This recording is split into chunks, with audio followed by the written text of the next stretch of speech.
Well, hello, readers. We are getting ready to dive into day two of fairy tales. And this guy right here, we can find in lots and lots of our fairy tales. He happens to be a character that many authors use as the bad guy. We can see him in Little Red Riding Hood. We can see him in The Three Little Pigs. And we also can find him in lots of other fractured fairy tales that authors have created using their own ideas and traditional fairy tales. So today, since we're still in immersion, I just wanted to share another fairy tale with you. And then I wanted to talk a little bit about how our authors fracture the original fairy tale. So we're going to start with that. So yesterday, I read for you this book, Little Red's Riding Hood. And this book was based on the traditional story of Little Red Riding Hood, but the author made some changes to make it his own fairy tale, to fracture the tale.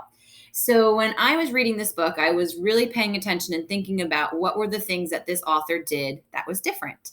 And this author, right, he changed his characters to be vehicles, to be automobiles, to be trucks and scooters and golf carts. He kept the same base of the story, right? We have the little red whose mom tells him to go off to his grandmother, and then the big bad wolf meets him along the way and kind of sidetracks him so that the big bad wolf can get to the grandmother, eat the grandmother, and then when little red comes in, he can pretend that he's the grandmother, but little red realizes that it's not. So that all stayed the same. The setting was different, right? Although it did happen in the woods, there were parts of it where the setting was a little bit different. I think that the main difference here was he changed who the characters were. And when he changed who the characters were, he had to change the way they acted, the things that they said. But the story itself was still Little Red Riding Hood. Right? The ending may have been a little bit different where he turns into a robot or he is turned into a robot from the junkyard. But the main thing that this author changed was he just made the characters vehicles, automobiles, instead of people. So I have a book. It's one of my very, very favorite books, not just my favorite fairy tale, but one of my favorite books. And many of you have probably already read it. It is the true story of the Three Little Pigs. And I love this book because it is a fractured tale that tells the story from the wolf's point of view. Okay, so I'm going to take this guy off so that he doesn't get in the way. And I would like to share this book with you today. It is a story told by a wolf, but the authors are actually, and the illustrators are lots and lots of really great books that we have out and we have in our library at school. Everybody knows the story of the Three Little Pigs, or at least they think they do. But I'll let you in on a little secret. Nobody knows the real story because nobody has ever heard my side of the story. I'm the wolf, Alexander T. Wolf. You can call me Al. I don't know how this whole big bad wolf thing got started, but it's all wrong. Maybe it's because of our diet. Hey, it's not my fault wolves eat cute little animals like bunnies and sheep and pigs. That's just the way we are. If cheeseburgers were cute, folks would probably think you were big and bad too.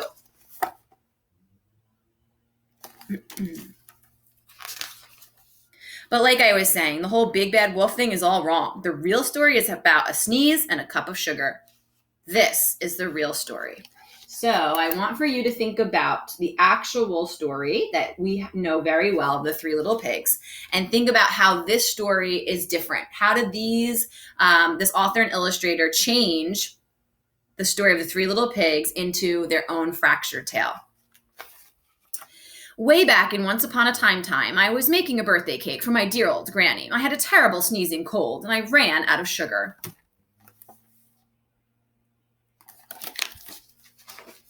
So I walked down the street to ask my neighbor for a cup of sugar. Now, this neighbor was a pig, and he wasn't too bright either. He had built his whole house out of straw. Can you believe it? I mean, who in his right mind would build a house out of straw?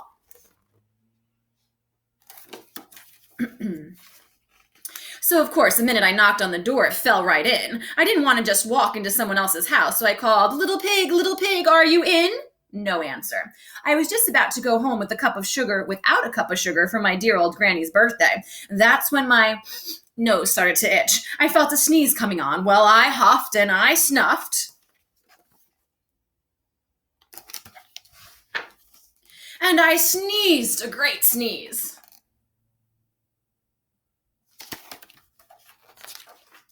And you know what? The whole darn straw house fell down. And right in the middle of the pile of straw was the first little pig, dead as a doornail. He had been home the whole time. It seemed like a shame to leave a perfectly good ham dinner lying there in the straw, so I ate it up. Think of it as a big cheeseburger just lying there. So in the traditional story, he huffs and puffs and blows the house down. And a lot of times that first little pig scurries off to the second little pig's home. But in this story, he's blaming it on a sneeze. I was feeling a little better, but I didn't have my cup of sugar, so I went to the next neighbor's house. This neighbor was the first little pig's brother. He was a little smarter, but not much. He had built his house of sticks. I rang the bell on the stick house, and nobody answered. I called, Mr. Pig, are you in? He yelled back, Go away, wolf. You can't come in. I'm shaving the hairs on my chinny chin chin.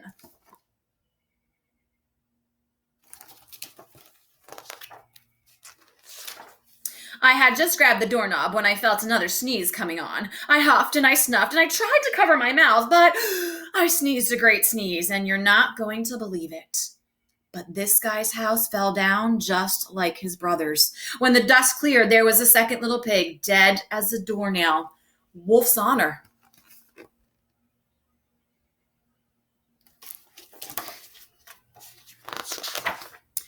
Now, you know food will spoil if you leave it out in the open, so I did the only thing there was to do. I had dinner. Again, think of it as a second helping. I was getting awfully full, but my cold was feeling a little better, and I still didn't have that cup of sugar for my dear old granny's birthday cake, so I went to the next house. This guy was the first and second little pig's brother, and he must have been the brains of the family. He had built his house out of bricks. I knocked on the brick house, no answer. I called, Mr. Pig, are you in?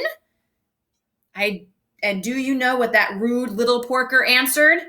Get out of here, wolf. Don't bother me again.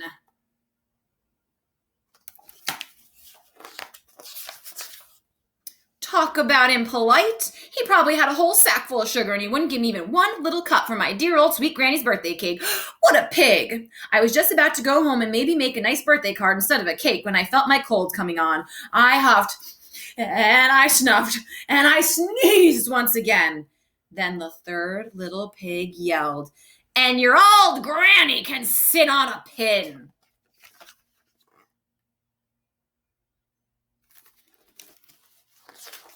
Oh, now I'm usually a pretty calm fellow, but when somebody talks about my granny like that, I go a little crazy. When the cops drove up, of course I was trying to break down this pig's door, and the whole time I was huffing and puffing and sneezing and making a real scene.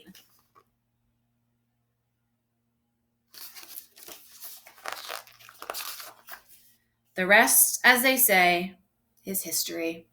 The news reporters found out about the two pigs I had for dinner, and they figured a sick guy going to borrow a cup of sugar didn't sound very exciting. So they jazzed up the story with all that huff and puff and blow your house down, and they made me the big bad wolf. That's it.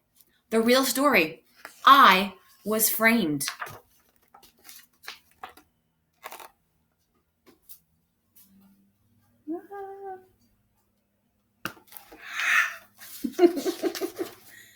But maybe you could loan me a cup of sugar?